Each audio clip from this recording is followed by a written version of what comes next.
Hello everyone, एक technical पर आप लोगों का फिर एक बार स्वागत है। समांतर श्रेणी का हम पार्ट 2 लेकर आए हैं। समांतर श्रेणी का nवां पद ज्ञात करें। समांतर श्रेणी का हम nवां पद कैसे ज्ञात करेंगे इसके बारे में जानेंगे, और सार्वंतर कैसे ज्ञात करेंगे और प्रथम पद हम कैसे निकालते हैं, इस सब के बारे में आज हम डिस्कस करेंगे।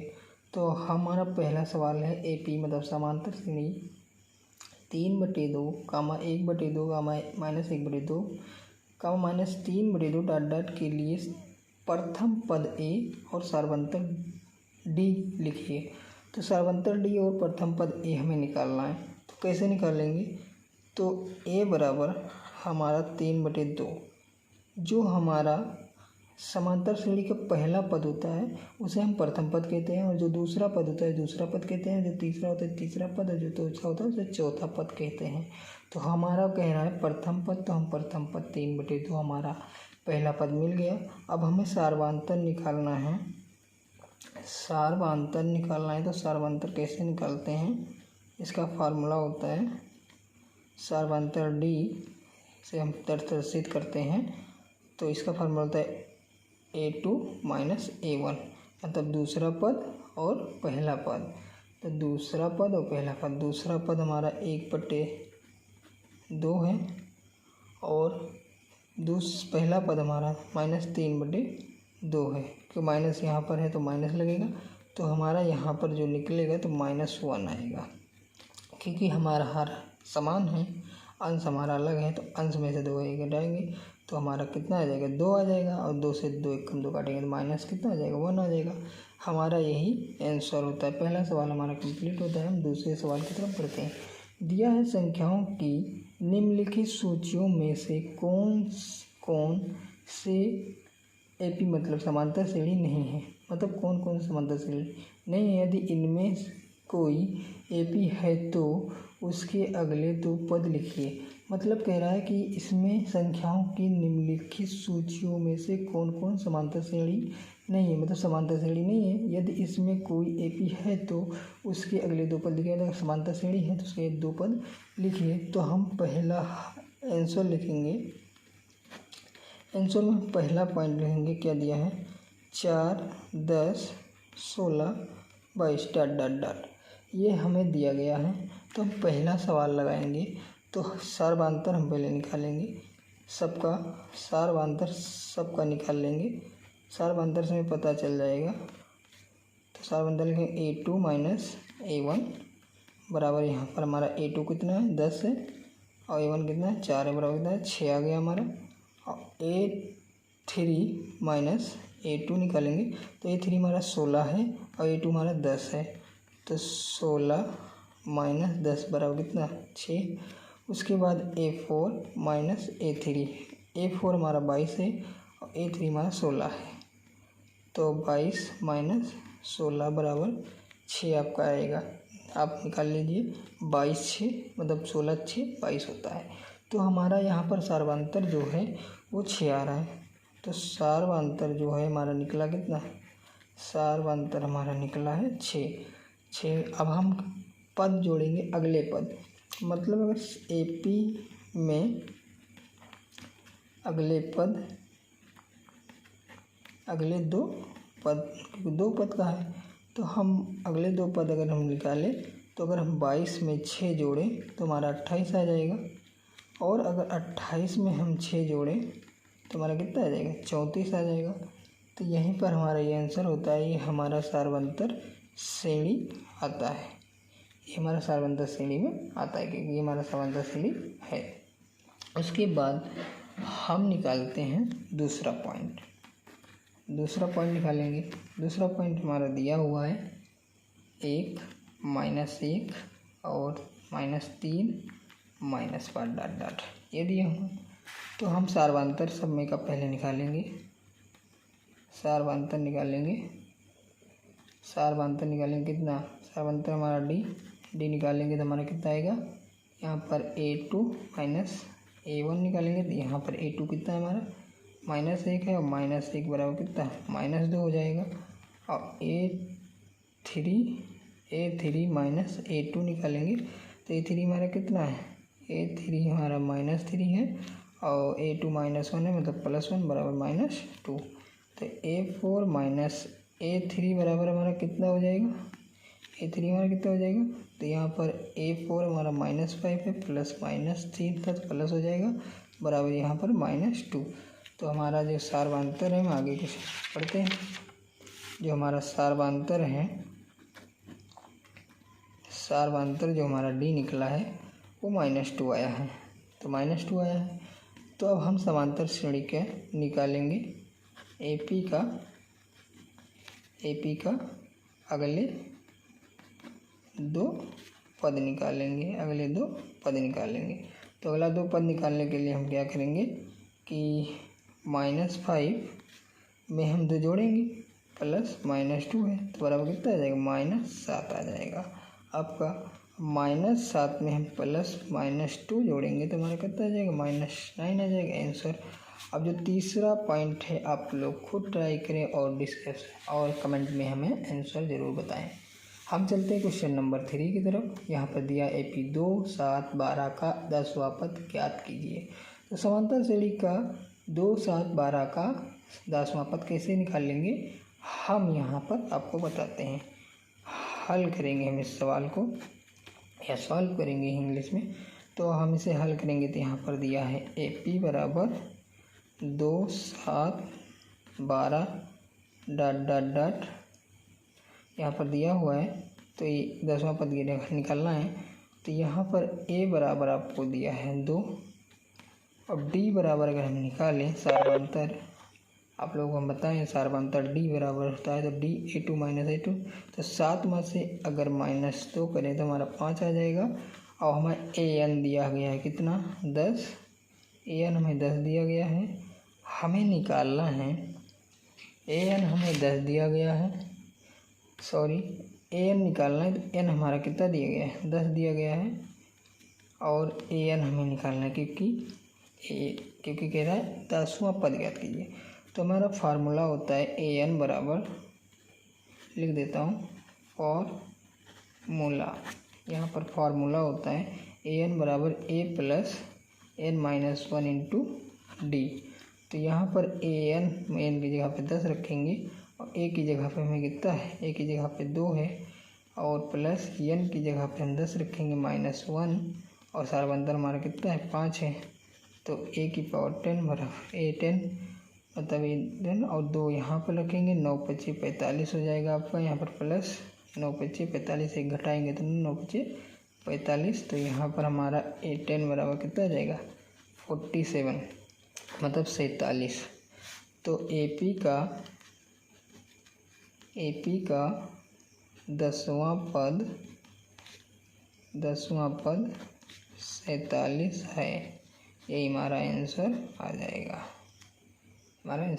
हम यहाँ तीसरा सवाल कंप्लीट कर चुके हैं। अब चलते हैं चौथे सवाल की तरफ। कह रहा AP 21, 18, 15 का कौन सा पद -81 है, साथ ही क्या इस AP का कोई पद शून्य है, साकार उत्तर दीजिए। कह रहा है 21, 18, 15 का कौन सा पद -81 है, साथ ही क्या इस AP का कोई पद शून्य है, साकार उत्तर दीजिए। तो हम यहाँ पर हल करेंगे और करेंगे। यहाँ पर AP बराबर दिया गया है 21, 18, 15 -81। तो यहाँ पर -81 दिया गया है। तो यहाँ पर हमारा A बराबर आपको मिलेगा 81, मतलब A बराबर 21, और D बराबर हमें मिलेगा 18 -21 बराबर कितना, -3। तो हमारा सार्वधातुक और पहला पद निकल चुका है, सार्वधातुक और पहला पद हमारा निकाल लिए हैं। अब हम चलते हैं आगे की तरफ, दूसरे पेज को हम उठाते हैं और हम आगे की तरफ सवाल को बताते हैं। हमने पहला पद और सार्वधातुक निकाल लिया है। अब हम AN जो है आपको निकालना है। तो AN आपका कितना दिया है, -81 दिया है, और का N बराबर आपको क्वेश्चन मार्क की N निकालना है आपको। तो फार्मूला होता है AN बराबर A plus N-1 into D। तो यहाँ पर AN -81 दिया गया है, बराबर आपको 21 दिया गया है, प्लस N-1 इंटू D आपको -3 दिया गया है। तो -81 बराबर 21 plus 3N minus plus minus minus plus हो जाएगा 3 और यहाँ पर -81 बराबर 3 जोड़ देंगे 21 में 24 प्लस 3n का -3n हो जाएगा, सॉरी यहाँ पर -3n हो जाएगा गुणा होने पर, -3n -81 -24 बराबर -30 मतलब 3n और -81 तो -81 105 हो जाएगा, 24 जोड़ेंगे तो -3n तो 105 -105 -3 बराबर n, तो n बराबर आपका आ जाएगा 35, n बराबर आपका आ जाएगा 35। तो 3 त्रिक का 9, एक हाथ से 3 बचे 15 आपका आ जाएगा। अब यहाँ पर हमसे पूछा गया है AP का 35वां पद -81 होगा, ठीक है, 35वां पद -81 होगा। तो कहा गया है इसलिए an बराबर 0 हो, an बराबर 0 हो तो an 0 हो तो आगे क्या करेंगे हम इसको, यदि कोई, क्योंकि यहाँ क्वेश्चन में जो दिया गया था, लास्ट में दिया गया था क्वेश्चन देख लीजिए कि कोई पद शून्य है तो साधारण उत्तर दीजिए। तो साधारण उत्तर देने के लिए हमने लिखा an बराबर 0 हो तो यदि कोई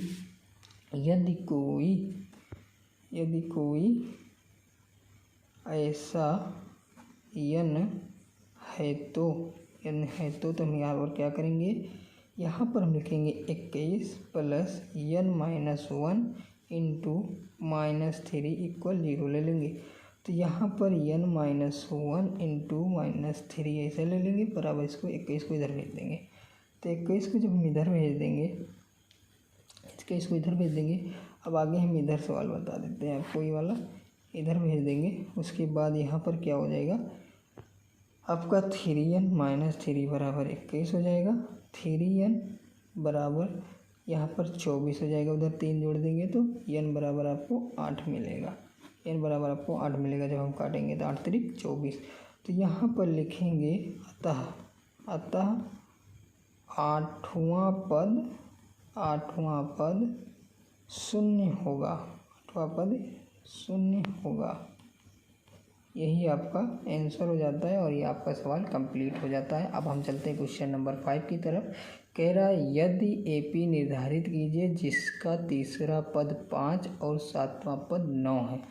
कह रहा है AP निर्धारित कीजिए जिसका तीसरा पद 5 और 7वां पद 9 है। AP निर्धारित कीजिए मतलब हुआ कि AP मतलब समांतर श्रेणी बनाइए, क्वेश्चन को हल करने के बाद समांतर श्रेणी बनाइए। तो यहाँ पर हल करेंगे क्वेश्चन को हल करेंगे और हम क्या करेंगे कि A मतलब तीसरा पद 5 है तो A3 लिखेंगे और 5 है तो A3 मतलब A प्लस n की जगह पर हम 3 रखे हैं तो यहाँ पर 3 - 1 इंटू D कैसे कर देंगे। तो यहाँ पर जब हम इसको हल करेंगे तो यहाँ पर आपका मिलेगा A प्लस 3 में से 1 घटाएंगे 2D बराबर आपको क्या गया है 5 तो 5 है जाएगा। कह रहा है तीसरा पद 5 है तो 5 हो जाएगा, समीकरण नंबर 1 हो जाएगा। उसके बाद A कह रहा है 7, एक 7वां पद तो 7वां A7 A प्लस आपका 7 - 1 इंटू D कर देंगे तो यहाँ पर आपको जो निकलेगा A प्लस 6D बराबर कितना कह रहा है 9वां पद है तो यहाँ डॉट कितना समीकरण नंबर 2, समीकरण नंबर 1 और समीकरण नंबर 2 हो गया। तो समीकरण नंबर 1 व समीकरण नंबर 2 से युग्म को हल करने पर तो युग्म को जब हम हल करेंगे तो हमारा क्या निकलेगा, देखिए A प्लस 2D बराबर 5 हम कर देंगे और A प्लस 6D बराबर 9 कर देंगे। तो माइनस कर देंगे, माइनस कर देंगे तो A तो कट जाएगा और यहाँ पर -4D बराबर -4 आ जाएगा। तो D बराबर आपका क्या आ जाएगा 1 आ जाएगा। तो D बराबर 1 आ जाएगा। इधर हम निकाल लेते हैं आपका समीकरण 1 में D का मान रखने पर। तो D का मान जब हम रखेंगे समीकरण 1 में तो A प्लस 2D इक्वल 5 तो A प्लस 2 इंटू 1 बराबर 5, तो ए बराबर कितना आ जाएगा 3, 2 में से 5 में से 3 घटाएंगे 2 आ जाएगा। तो यहाँ पर जब हमारा कितना आ जाएगा 3 आ जाएगा ए बराबर, और डी बराबर कितना आ जाएगा 1 आ जाएगा, डी बराबर 1 आ जाएगा और ये आ जाएगा। तो हम अब निकाल देंगे आप लोगों का एपी। एपी बोले तो समांतर श्रेणी निकालना था। तो समांतर श्रेणी हम जब निकालेंगे, समांतर श्रेणी जब निकालेंगे तो यहाँ पर आपका क्या आ जाएगा 3, क्योंकि ए हमारा पहला पद 3 है और दूसरा क्या कह रहा है 1 का अंतर है, तो 4, 1 5, 1 6, 1 7 डॉट डॉट डॉट आपका हो जाएगा यही आंसर। यही आपका क्या हो जाएगा आंसर हो जाएगा, क्योंकि आपको क्या निकालना था समांतर श्रेणी निर्धारित करनी थी। तो समांतर श्रेणी आपने निर्धारित कर दिया। हमारा यहाँ क्वेश्चन 5 नंबर कंप्लीट होता है। हम आगे पढ़ते हैं दूसरे क्वेश्चन की तरफ। दूसरा क्वेश्चन हमारा इसी के पीछे 6 नंबर और 7 नंबर। तो क्वेश्चन नंबर 6 के बारे में हम जानते हैं, क्या संख्याओं की सूची 5, 11, 17, 23 का कोई पद 301 है, क्यों? तो यहाँ पर हल करेंगे हम, तो एपी हमें दिया गया है 5, 11, 17 और 23 डॉट डॉट डॉट 301 लिखो या डॉट डॉट डॉट ऐसे कर दो, कोई दिक्कत नहीं है। तो ए बराबर आपका 5 आ जाएगा और डी बराबर आपका 11 माइनस 5 बराबर कितना आ जाएगा 6 आ जाएगा। तो यहाँ पर आपको कहा गया है अनुपात, तो हम मान लेते हैं, माना कि एपी का अनुपात 301 है। हमने मान लिया कि एपी का अनुपात 301 है। तो 301, तो ए एन बराबर फार्मूला होता है A plus N minus 1 into D. तो ए एन बराबर हमें दिया कितना गया है, ए एन हमें 301 दिया गया है, तो बराबर A plus N minus 1 into D हमें ए कितना दिया गया है, कितना दिया गया है 5 दिया गया है, और डी हमें दिया गया है 6। तो यहाँ पर हम दिखा देते हैं कि ए एन बराबर हमें दिया है 301 और एन बराबर हमें निकालना है। तो यहाँ पर हमने बता दिया क्या क्या निकालना है, क्या दिया गया है। अब यहाँ पर 301 बराबर 5 प्लस 6n माइनस 6 यहाँ पर हो जाएगा। अब 301 बराबर 5 तो माइनस 6n माइनस 1 हो जाएगा। तो यहाँ पर 301 में 1 जोड़ देंगे तो यहाँ 6n बचेगा। तो 302 बराबर 6n। अब ये 302 को हम 6 से भाग देंगे n, तो n, तो यहाँ पर जब हम भाग देंगे 601 को जब भाग देंगे तो हमारा यहाँ पर 151/3 बराबर n आएगा। 101/3 बराबर n आएगा। तो कहने का मतलब है परंतु n एक धनात्मक पूर्णांक होगा, अतः लास्ट में लिखेंगे n हमारा धनात्मक पूर्णांक होगा यदि, अतः यह 301 संख्याओं की दी हुई सूची का पद नहीं है। मतलब 301 जो दिया गया सूची नहीं है, क्योंकि सूची होती तो हमारा बट्टी में नहीं आता, वो हमारा सिंपल आता, और सिंपल आता तो हमारी वो समांतर श्रेणी होती, और समांतर श्रेणी नहीं